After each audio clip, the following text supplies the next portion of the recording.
కాకినాడ రూరల్లోని 3వ డివిజన్లో జనసేన కూటమి ఆధ్వర్యంలో రోడ్ షో ప్రచార యాత్ర కార్యక్రమాన్ని నిర్వహించారు. ఈ కార్యక్రమానికి కూటమి అభ్యర్థి పంత నానాజీ పాల్గొనగా కార్యకర్తలు నాయకులు గజ్జమాలతో సత్కరించి అభిమానాన్ని చాటుకున్నారు. ఈ క్రమంలో రోడ్ షోలో ఇంటింటి ప్రచారాన్ని నిర్వహిస్తూ ముందుకు సాగారు. అనంతరం ఆయన మాట్లాడుతూ ఉమ్మడి మేనిఫెస్టో అన్ని వర్గాల ప్రజలకు ఆశాజనకంగా ఉందని, పవన్ కళ్యాణ్ చంద్రబాబుల నాయకత్వంలో 100% హామీలు అమలు పరుస్తామన్నారు. అలాగే కాకినాడ రూరల్లో 8 అంశాలతో మినీ మేనిఫెస్టో సిద్ధం చేశామని నానాజీ తెలిపారు. మూడో వార్డులో జనసేన, తెలుగుదేశం, భారతీయ జనతా పార్టీ ముగ్గురు కలిసి ప్రచారం చేస్తా ఉన్నాం.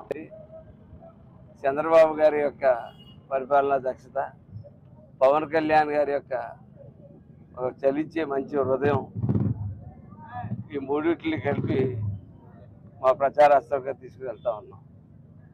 ప్రతి చోట చెప్తా ఉన్నాం మా మేనిఫెస్టోని.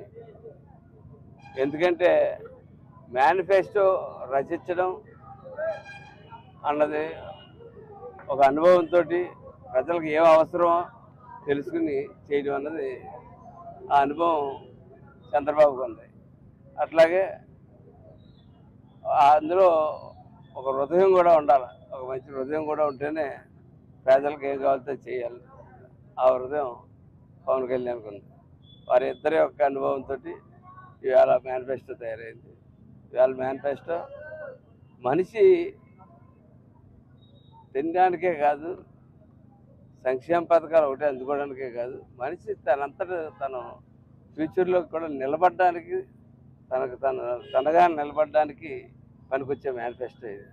ఎంతసేపు ఎవరి మీద వాలి, ఎవడో పారేసిన భిక్షతో బతుకుదాం అనుకునే మేనిఫెస్టో కాదు. కానీ అలాగని చెప్పి సంక్షేమ కార్యక్రమాలు తీసేయలేదు. సంక్షేమ కార్యక్రమాలు ఉన్నాయి. ప్రతి సంక్షేమ కార్యక్రమం ఏదైతే ఉందో ప్రతి సంక్షేమ కార్యక్రమం మేనిఫెస్టోలో ఉంది.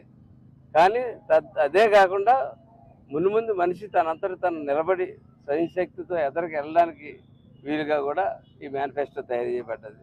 అదే చంద్రబాబు యొక్క అనుభవం, పవన్ కళ్యాణ్ యొక్క హృదయం. కాబట్టి మేము గర్వంగా మా